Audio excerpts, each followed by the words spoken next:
The Health by Motorbike project started out of the idea or the desire of my own students who wanted to apply what they have been learning in the classes that I teach. I teach classes on global health and human rights, and the students wanted to take it a step further and wanted to work abroad. So we started seeing some possibilities of working in rural areas, and we found a perfect location to apply what we have been learning, that is the rural area in southeastern Kenya, a few kilometers north of Tanzania.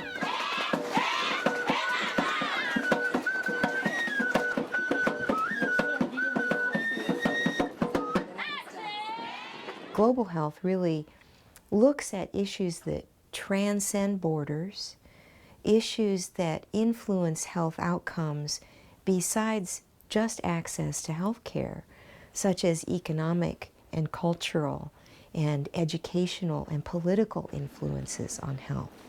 So it's really a very broad and evolving concept, but one that gets a lot of people excited.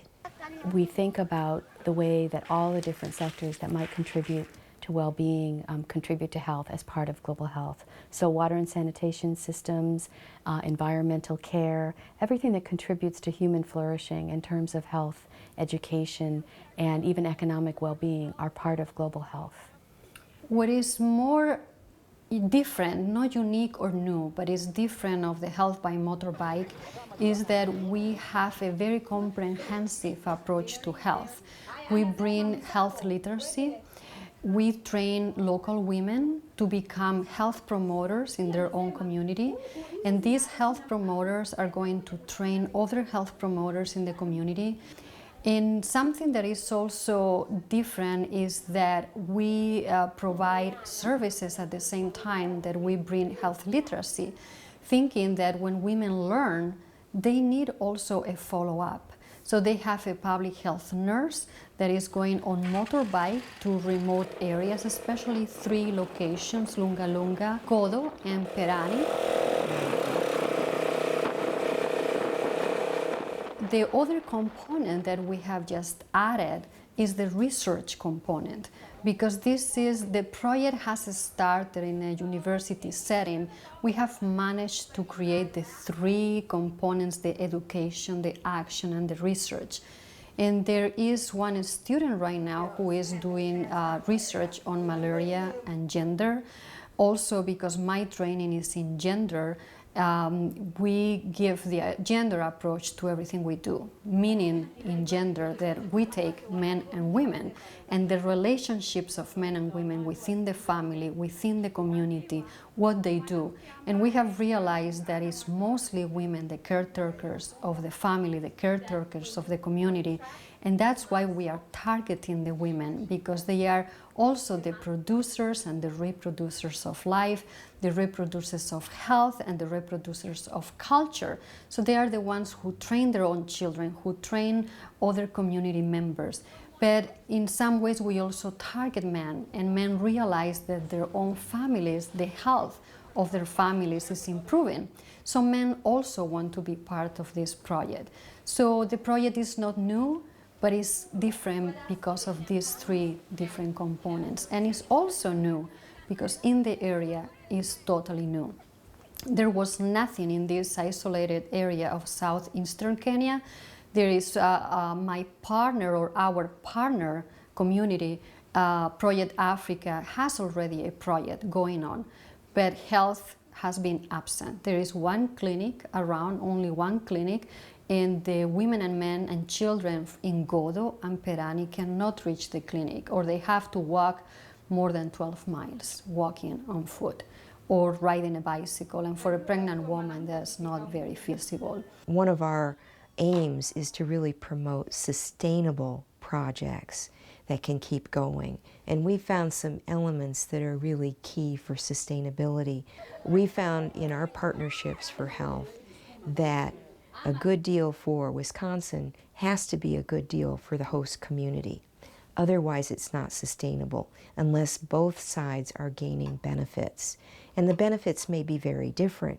our students get learning, but the Kenyan communities get essential services that are greatly needed and training opportunities for their local leaders.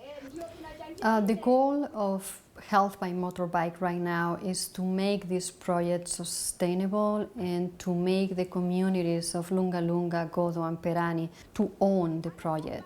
And to make it sustainable, we have started several activities.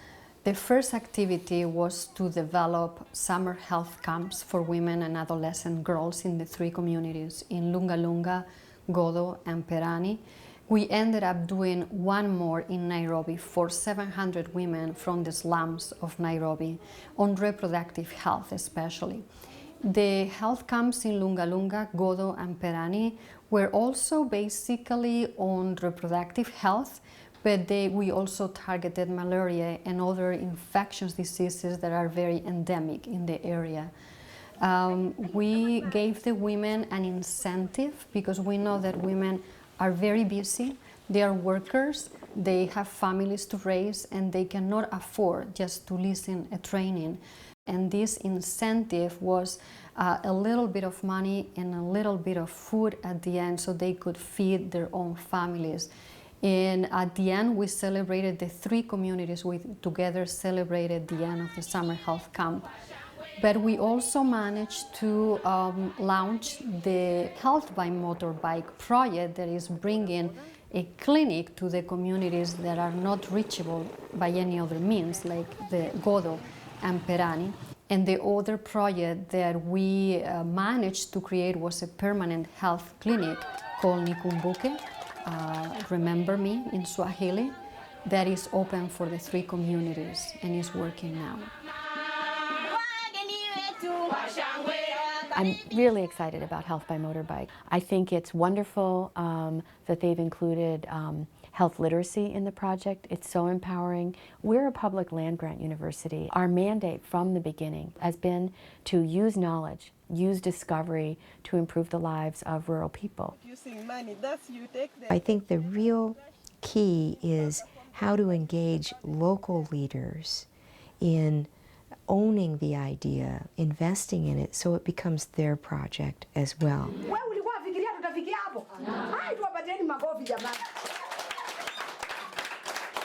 My students and I got the Wisconsin Idea Grant to distribute mosquito nets to prevent malaria. This is an area where malaria is endemic. We bought 50 nets and distributed the nets according to the needs of women. There are not the same needs that we thought the World Health Organization suggests. We started distributing the nets to women who have reached or passed the age of 40. They were menopausal women. So the menopausal women were the ones who told us, we are not in reproductive age anymore. We cannot afford the mosquito nets in the market. So we have no mosquito nets, and we are the target of malaria in this community. Instead of buying the nets, we bought the materials, and we used the 3 sewing machines that Project Africa counts in Lunga Lunga. We are going to distribute a number of mosquito nets free, as the World Health Organization suggests, but we are going to have also a supply of nets that can be bought by women and men whenever they think they need it. Ready to represent that point. Building personal relationships with people and just caring about them as friends, maybe treating people like you might treat your own family is just such a big part of, honest and I think just engagement. And our students just do that naturally. They don't often will go to rural settings and we might be tired or uncomfortable, but the students are always saying they wish they could have stayed longer. We started establishing these relationships in order to keep working with these communities so the communities trust us.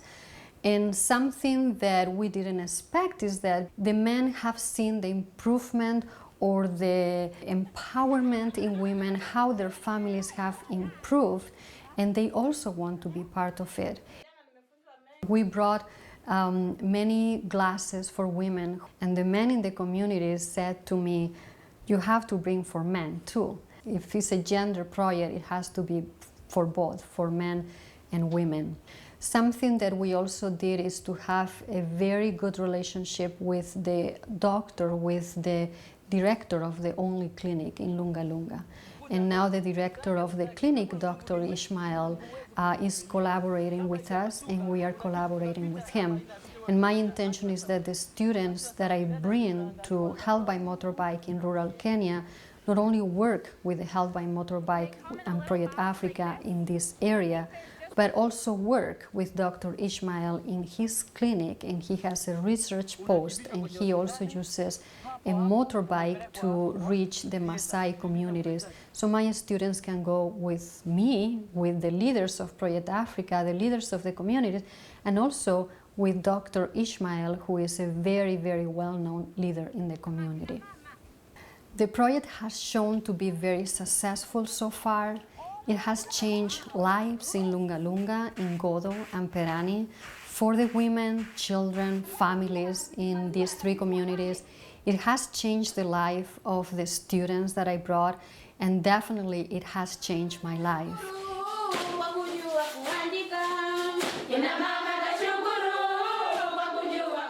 We need to keep this project running, and we need the support of many people.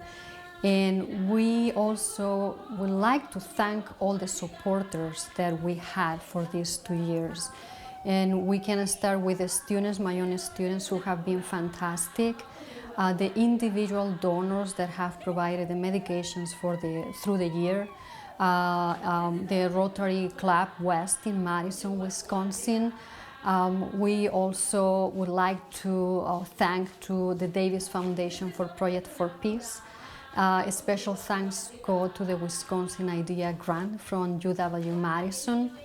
And of course, a special thank go to the Department of Gender and Women's Studies, my own department, and the Center for Global Health. Without their support, this project would have not been possible.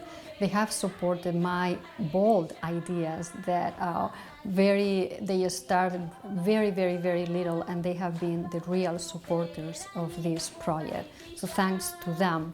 And we need their support to keep the project running, to keep the motorbike running for many, many more years.